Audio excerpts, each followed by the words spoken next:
while you were asleep last night, Schefter, boom, Russell Wilson to the Steelers. He's going to sign a 1-year, $1.2 million contract. That is the league minimum. You're aware of the circumstances. Denver will pay the rest of it. So there is no risk in this for Pittsburgh. At least there's no financial risk. And Russell has acknowledged this is going on. While he and his wife were at the Oscars last night, he posted year 13 grateful. So he's on his way to Pittsburgh. So Schefter, jump in the middle of this free-for-all that the morning has become, and you began it last night with this news. How did this happen, and what does it mean? Greeny, it started last week when the Denver Broncos granted Russell Wilson permission to speak with teams ahead of the free agent signing period that begins Wednesday, ahead of the negotiating period that begins at noon Eastern today. And with that head start, Russell Wilson was able to have exploratory talks with the New York Giants and then fly to Pittsburgh, where I was told that he spent about 6 hours on Friday meeting with Mike Tomlin, a head coach that he has great respect for, the new offensive coordinator, Arthur Smith. Now, keep in mind what Mike Tomlin is thinking as he meets Russell Wilson. The two men have squared off twice during Russell Wilson's NFL career. Russell Wilson is 2-0 against Mike Tomlin, and in those two games, he's thrown 8 touchdowns and 0 interceptions. So Mike Tomlin has seen the very best of Russell Wilson. The Steelers are in the market for a quarterback to compete with their former first-round draft pick, Kenny Pickett. And really, there was no risk here with Russell Wilson at all, considering that the Broncos, as you mentioned, are footing the bill for $37.8 million this year. Pittsburgh didn't have to compensate Denver, really doesn't have to compensate Russell Wilson any more than $1.2 million. So really, it's a no-lose proposition for a quarterback who last year threw 26 touchdown passes and 8 interceptions before he was benched in Denver and then essentially released. So the Steelers figured there's no risk here. Let's bring him in, get it done. And to me, the most interesting part of the Russell Wilson thing is not only that he's in Pittsburgh, where I think he believes he'll wind up winning that starting quarterback job over Kenny Pickett, though it will be in open competition, is that there's one fewer fallback quarterback option for the other teams out there that don't land Kirk Cousins potentially. That's where I also think there's an element of interest to this particular move last night. Oh, so many. Those you've just named 2 of about the 8 things about this that I think are fascinating. But for the audience that's just joining us, Stan Orlovsky at the top of a new hour. So the Steelers at this point will go into the season with Kenny Pickett, whom they used a first-round pick on 3 years ago, and Russell Wilson in their quarterback room. Who will be their starter week 1? Yeah, Russell Wilson. Greeny, Russell Wilson will be the Steelers' starting quarterback. And if we're being honest, the Steelers now are legitimate contenders within the division. They really weren't. We placed them as, like, contenders because of the history of Mike Tomlin and what we know of him as a head coach. But we'd always say, well, you don't stack up versus Lamar Jackson or Joe Burrow, or if Deshaun Watson gets back to what he was.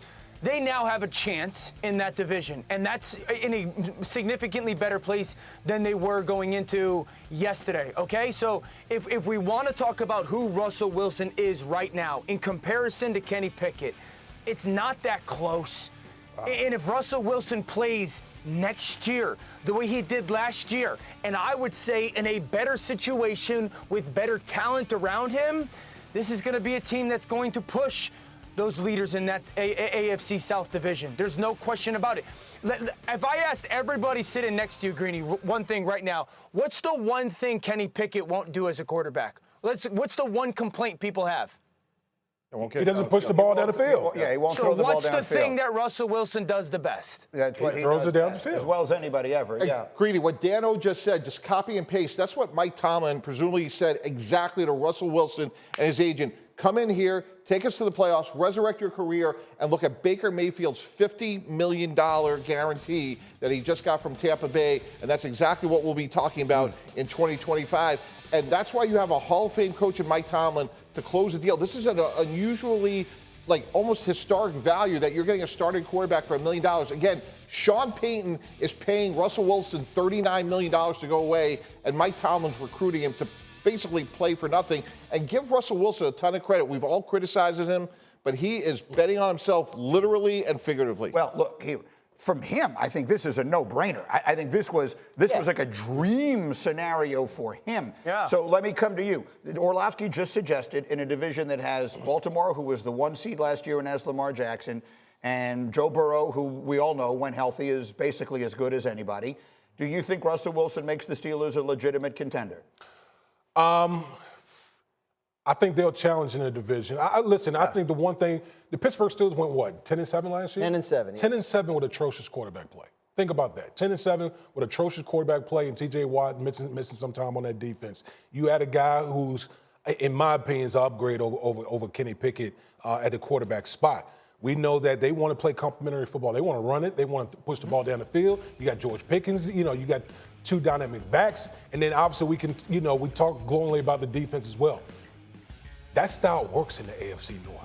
Okay, if they get the style of play that Russell Wilson was playing when he was a starting quarterback in Denver. I'm not saying Russell Wilson was lighting the world on fire. He was not. But he was not a bum in Denver. Okay, if they get that style of play, the Pittsburgh Steelers will be in the playoffs next year. I think Russell Wilson is still I think he's a good quarterback. He's not the elite quarterback that we've been accustomed to seeing from him from years ago. Zero risk move for the Steelers. Correct. They're going to pay Kenny Pickett more money this year than they're going to pay Russell Wilson. Much more. By about $700,000. So yes, from his standpoint, he has not been on a team that had a winning record in any of the last 3 years. The Steelers, as we know, haven't had a losing record since Bill Cowher was the coach. Right. So this is a great match for him if he's trying to build his reputation. Well, in a world where, and I'll get Schefter in here, in a world where we're all looking for quarterbacks to outplay their contract, I mean, the long snapper is going to outplay the contract at Russell Wilson, what they're paying him at this point.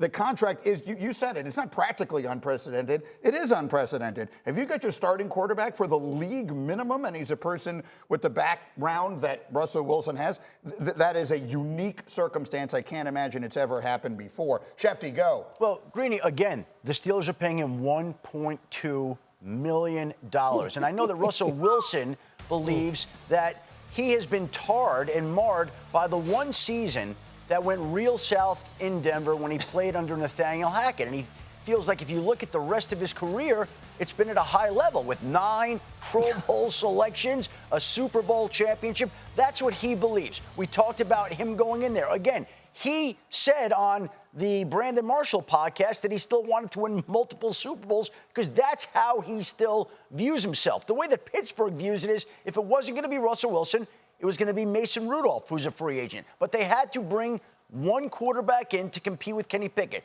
Do you prefer, and I'm just asking, Russell Wilson at $1.2 million or bringing back Mason Rudolph at a number that would have been even higher than that? Right. And so the Steelers made their choice. Now, Mike Tannenbaum brought up Baker Mayfield, and I think there's a great analogy in this on the day that both quarterbacks land agreements with their particular teams. A year ago, Baker Mayfield signed a one-year $4.4 million deal with the Buccaneers. He bet on himself because he believed that the Buccaneers had a ready-made roster to win, that he would win there, that he would play well there, and he would parlay that into the type of contract that he got yesterday. 3 years, $100 million, $50 guaranteed. Russell Wilson, in a way, is taking a page out of the Baker Mayfield playbook. He's going into Pittsburgh.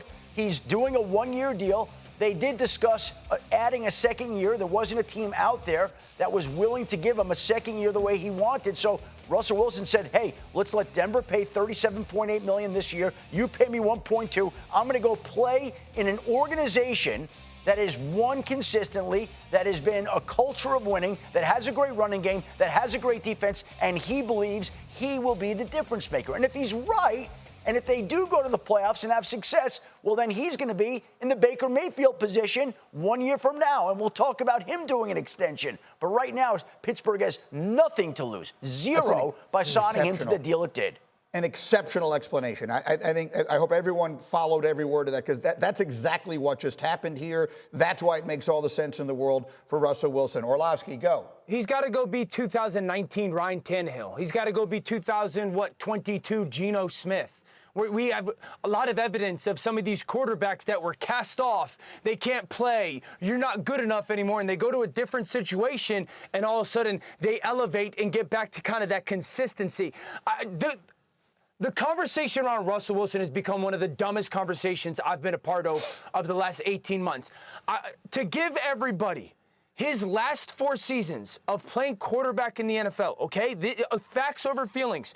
In 2020, 40 touchdowns, 13 interceptions, and a 105 rating. In 2021, 25 touchdowns, 5 interceptions, a 103 rating. In 2022, 16 touchdowns, 11 interceptions, 84 rating. That's the bad year Pittsburgh would have dreamed for that year last year. And then this past season, 26 touchdowns, 8 picks, and a 98 rating.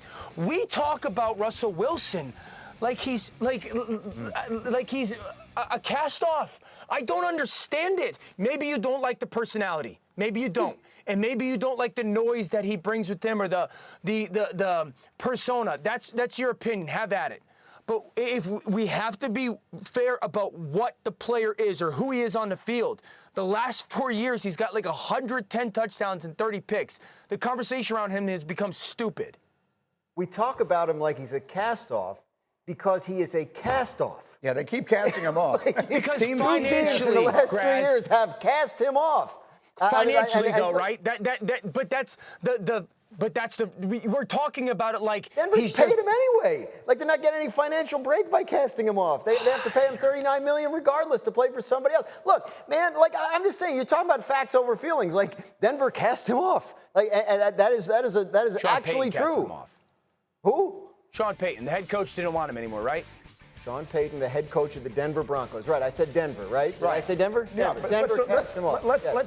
You're not. Neither one of you is wrong. I mean, the obvious reality is that the Broncos cast him off, quite literally. Right. You can't do more to cast a person off. But what Dan is saying is, and I don't want to put Orlovsky, I don't want to put words in your mouth. It isn't because he played so badly that you couldn't have him on the football team. There were other extenuating circumstances, one of them being that Sean walks in. We all know Sean. He walks in with a very set idea of what he wants it to look like, and Russell Wilson isn't it. He never was going to be. It was the minute that he got hired there, Mike T, you said Russell Wilson is out of there, might as well trade him right now. It was a match that was never going to work. Yeah, it was the Bill Parcells playbook. Like, if I do something to the starting quarterback, they're all going to fall in line. But as we were talking about off-air, Greeny, here's your biggest challenge. If we're the Broncos, the best we can do right now is get the third best quarterback in the division behind Patrick Mahomes and Justin Herbert, who, by the way, is going to be coached by some guy named Jim Harbaugh, who's made every quarterback going back to the University of San Diego measurably better. So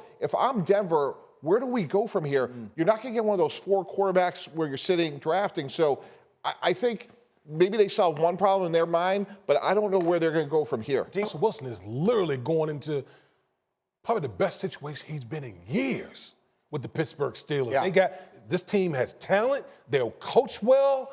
They went 10-7 with trash quarterback play last year. You don't think Russell Wilson is not smiling like he is? He's got to be thrilled to be in this situation in Pittsburgh right now. I also think the fact that he does this, to repeat the point, and makes no more money than he would have made for not playing at all, I think also does good things for his image. Sure. I mean, people look at him now and say he doesn't just want to be a star, he wants to be a football player. Yeah. I think there's been a narrative around him that he being a celebrity is important to him. And look, right now, he could be a celebrity if he wants to and not have anybody hit him in the mouth. He's choosing to be a football player. I think that goes a long way. And let me bring this up, because Mike T was talking about like how Russell Wilson, we have the opportunity to be like Baker Mayfield. Yeah. I don't think this is about money. Russell Wilson's made so much money in his career. This is about legacy.